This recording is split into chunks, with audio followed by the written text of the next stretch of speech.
नमस्कार बंधु आसतु आज शुणा से चतुर्थ श्रेणी साहित्य बहीर आउ एक कविता। यही कविता को लिखिं आमर भक्त कवि मधुसूदन राव।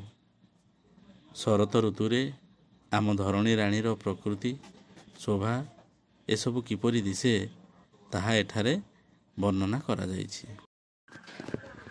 रुचिर शरद काल विराजिला हसिला धरणी राणी शोभा परकाशी।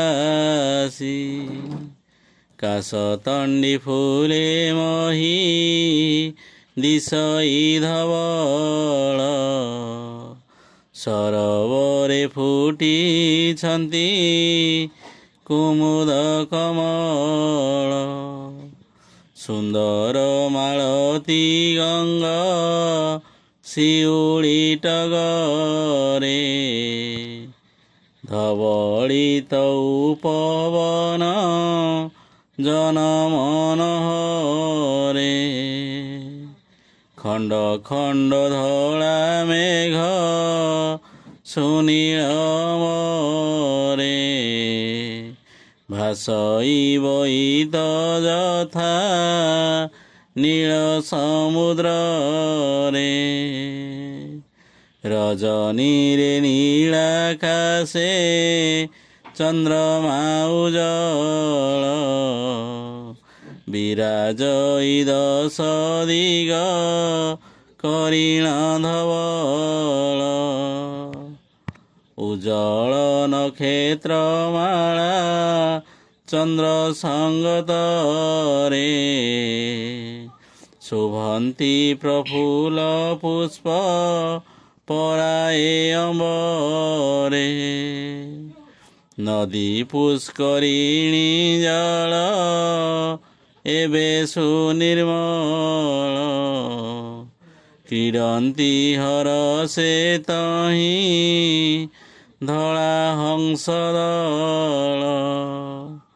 धान्य क्षेत्रे पक्वशाली दिशई सुंदर दर्शने आनंदित मन कृषकर। सुनील पराजिता फुटी अछि बने बधूली कुसुम रंग तोषई लोचने। धरिछि अगस्ती द्रुम कुसुम मंजरी बंकिम दिशई जहा बाल इंदु परी। प्रदेशे फुटई जह्नी फूल घरे घरे बालके तोलंती ताहा महानंद रे। प्रफुल्ल कुसुम वनु पुष्प गंध हरी शीतल सुरभि पद्म कानने संचरी। नचाई तरंगे नदी सरोवर नीर नचाई शस्यावली बहई समीर। रजनी रे कुमारिये महानंद रे मंडिल सुनील केश शुभ्र कुसुम रे। तारा विमंडित नील गगन को चाही हरंती मानस नाना रंगे गीत गाई।